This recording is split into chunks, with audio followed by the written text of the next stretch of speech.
found in Chapter 14 in the Corey textbook. The theory we have picked to focus on is structural strategic family therapy. The history of family therapy dates back to the 1950s when systemic therapy began to develop. Working with families was considered to be a revolutionary approach to treat individuals and best understood through assessing the interactions between and among family members. Behavioral, humanistic, and psychodynamic approaches dominated the counseling and psychotherapy in the 1960s and 70s. Some contributors to family systems therapy include Murray Bowen, who was one of the original developers of mainstream family therapy, Virginia Satir, who developed conjoint family therapy, which emphasizes on communication and emotional experiencing, Carl Whitaker, who is the creator of symbolic experiential family therapy, which helps families open channels of interaction, Jay Haley and Cole Maidens, who founded the Washington School of Strategic Family Therapy, which blended structural family therapy with concepts of hierarchy power and strategic interventions. Salvador Minuchin, who developed structural family therapy that helped families modify the stereotype patterns and the relationships among the members. And lastly, Alfred Adler, the first psychologist in the modern era for family therapy to use the systemic approach. Alfred Adler played an important role with the development of family therapy. He was the first psychologist in the modern era of family therapy to use the systemic approach. Adler set up more than 30 child guidance clinics in Vienna after World War I. He later brought the concept to the United States in the form of family education centers. This is not to be confused with Adlerian theory, but similar interventions do exist. Adler was just the beginning. Others would contribute more to structural family therapy, such as Salvador Minuchin. Salvador Minuchin was born and raised in San Salvador, Argentina. He began to develop structural family therapy in the 1960s through his work with delinquent boys from poor families at the Whitwick School in New York.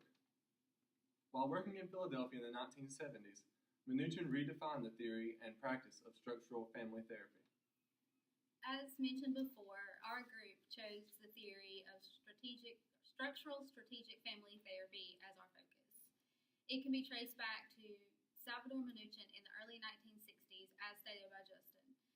The central idea was that an individual and their symptoms are best understood and can be relieved better through looking at the whole family system. Structural strategic family therapy also believes that changes must occur within the family structure before the individual's symptoms can be relieved. Family systems not only consist of individuals but of subsystems. Together, these make the family what it is. Subsystems include parental subsystem and the spousal subsystem. Together, these two systems may consist of the same people or different people in the cases of divorce and remarriage. Then there is the sibling subsystem. As in all counseling sessions, there is an assessment that is done, and it can be done in several different ways.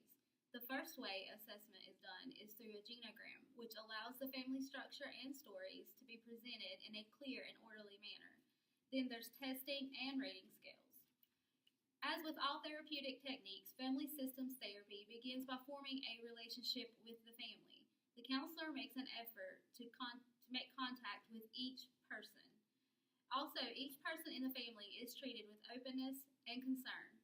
This helps reduce any anxiety that the family may already be feeling. The competent family counselor knows that skills and communication, understanding, and empathy through active listening are the foundation for a good working relationship. The therapeutic approaches between systemic therapy and individual therapy are vastly different.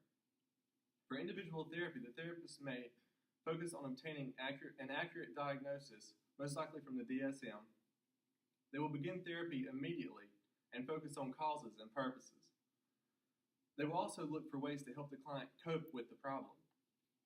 For systemic therapy, the therapist may use a genogram, as Michelle mentioned, to look at the family system. They may also invite the client's immediate family into therapy. They focus on family relationships as a way of understanding clients' issues. They're concerned with the transgenerational aspects within the system.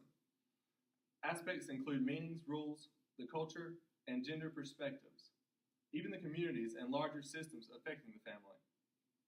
Interventions include ways designed to help clients change their context. The goals of structural strategic family therapy are twofold.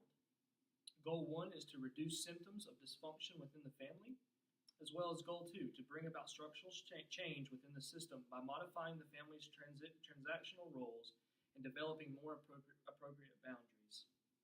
To facilitate change in the family, the therapist can initiate several things, including enactments and assignments of tasks. These work best when and if the family work together to construct them. Some of the limitations of family therapy include the counselor's approach. Family therapy systems work with little concern for the individual as long as the whole of the family functions better.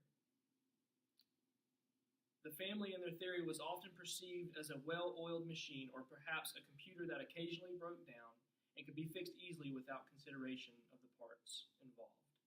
This concludes our family systems therapy session. Thank you for joining us.